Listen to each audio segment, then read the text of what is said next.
Hello. Hello. Ha, sir, please go ahead.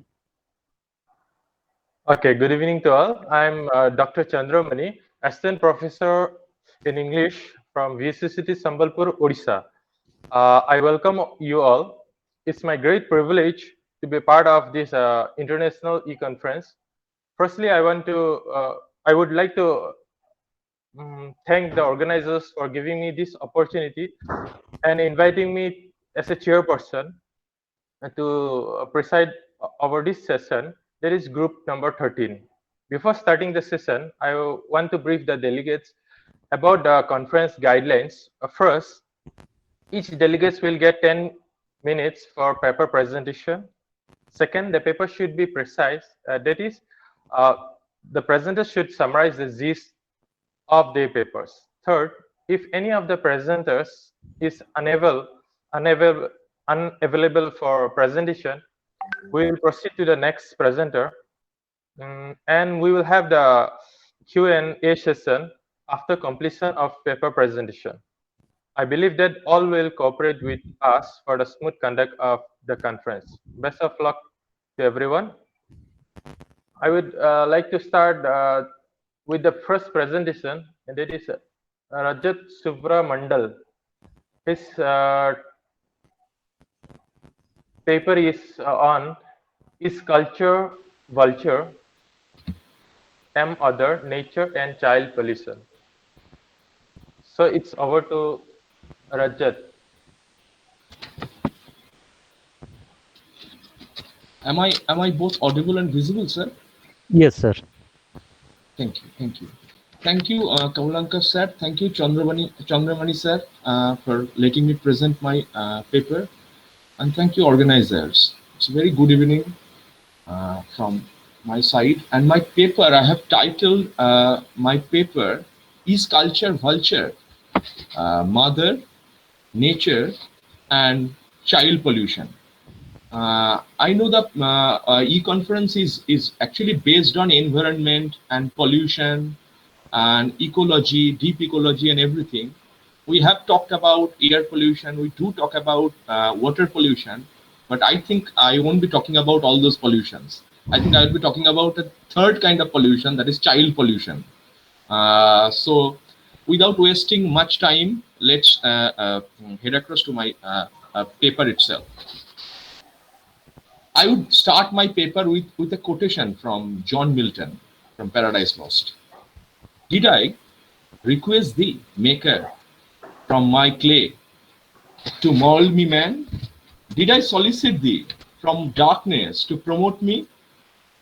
Milton, Paradise Lost. Now, who has asked you to make me man? Who has asked patriarchy to gender me male? Our identity is constructed through words. Our birth certificate is basically a piece of paper with writing on it. Gender happens to be the most important marker on birth certificate. Patriarchy does this marking on birth certificate as words. We mark sex prior to the marking of gender. As soon as a human baby is born, nobody inquires of whether the baby is healthy or unhealthy, okay or not okay. Everybody asks, is it a male or a female? Is it a boy or a girl? So biological sex is actually the base, as Marx would say, and gender performance is the superstructure.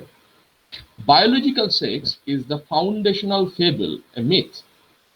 It is fictional base on which we create fictional superstructure of gender.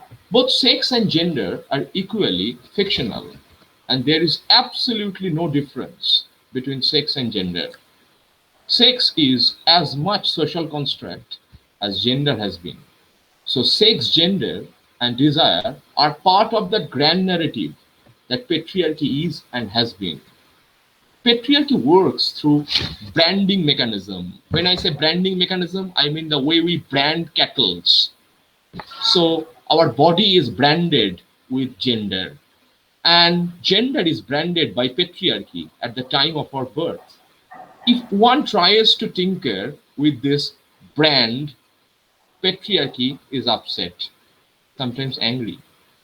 Patriarchy is based on the lie that naked body is incontrovertible. No, it isn't. In the first half of the 16th century, Michelangelo was reviving a tradition which was thousands years old. Male body functioned by not being a body. Since male body is there and also not there, I think male body is absent presence, right? And and I almost say male body is gas, because the way male ride their bikes without helmets, the way the Salmans and Shahrukhs jump from buildings, I don't think they can be infected or hurt or injured, because men are invisible. And however, there are times when male body has been used specifically as male body. Greek reference to warfare are examples of how male body has been used specifically as male body. It is ostensibly gendered in such cases like war, sports, engineering, and science.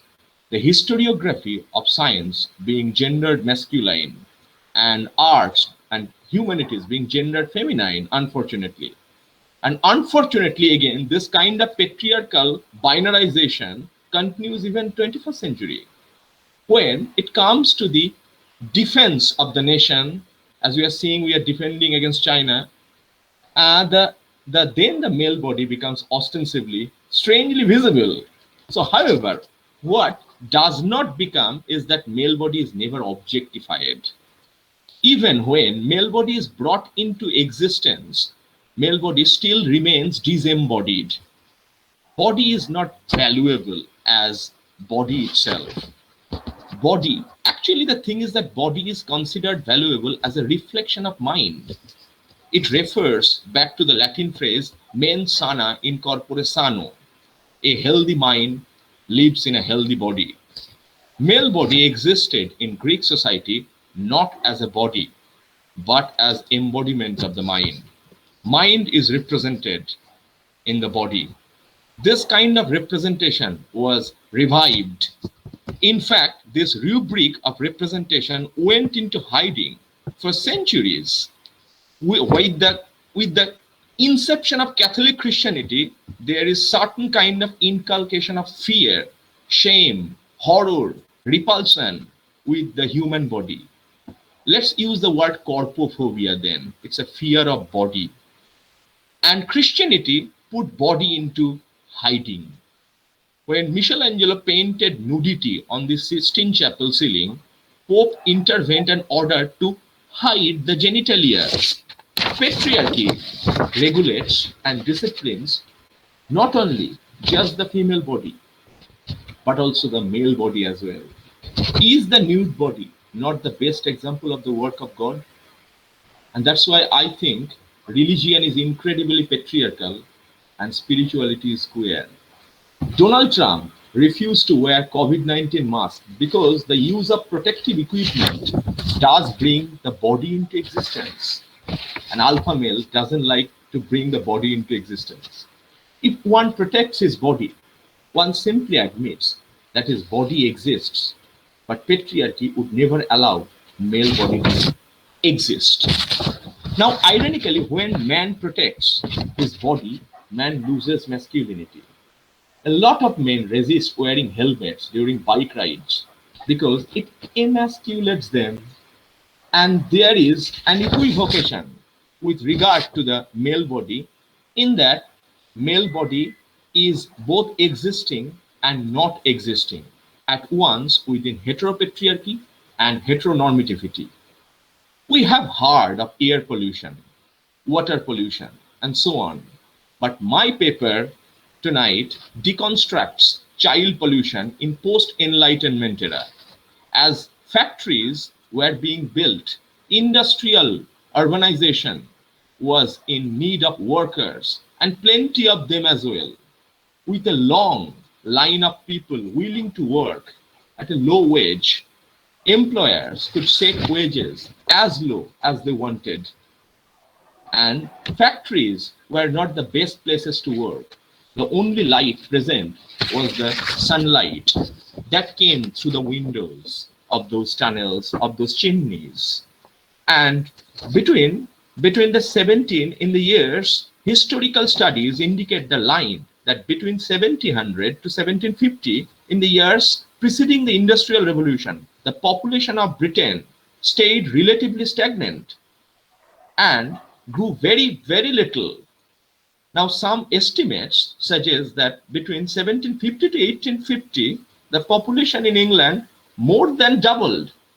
Homosexuality was criminalized, pathologized, medicalized, because the supply line of the docile bodies had to be continued. And in order for that supply line of docile bodies to continue, heterosexuality had to be legalized in all its glory and patriarchal fanfare. Once the criminalization, I use criminalization in single quotation though, once the criminalization of homosexuality got legalized, now the state ideology could ensure the flux of population, and the momentum of population and production supply line of mass continued. Once this population production line is ensured, the interest of capitalism, market, and trade and commercialization were beautifully addressed. The biopolitical nexus between the sexuality of body and politics of bourgeois capitalism got ensured and established again. Love is heterosexualized, caught within the capitalist trope of marriage and heterosexual family life. And we all know how much patriarchy and capitalism are fond of apparatuses like heterosexual marriage and family. To conclude, sexuality becomes heterosexuality by default. Heterosexuality becomes heteronormativity by default, and heteronormativity becomes heteropatriarchy by default. Now, patriarchy often asks me, are you not married? Why not? As if marriage is like breathing oxygen or eating food. Why don't you eat? Why don't you drink? Why don't you breathe oxygen? Similarly, why don't you marry? The last question is not necessarily important for happy human lives, but heteropatriarchy does not relent here. The next question after your marriage, which obviously takes place in heaven, as marriages as we know are made in heaven, when are you getting the good news? Does the good news mean I will present a paper in International E-Conference on Environment, Literature, Culture? No. Does the good news mean that I will get my paper published in Higher Education and Richer Society? No. The good news is that when you are contributing to the global population by adding one more human being who is going to contribute to the carbon footprint, we have not damaged our environment enough. Let us damage it even more. And we have not produced enough rubbish. Let us pollute more. And the good news is that we must contribute children to culture, patriarchy, and our patriarchal environment so that they can produce more rubbish themselves. Let us all contribute to the generation of garbage, of child pollution together. Thank you. Thank you so much. Okay, thank you very much, Mr. Rajat. Actually, your paper was quite unique, and you presented many different themes. We'll discuss later about these things. Sure. And we'll move to now to Priyam Francis. Priyam Francis.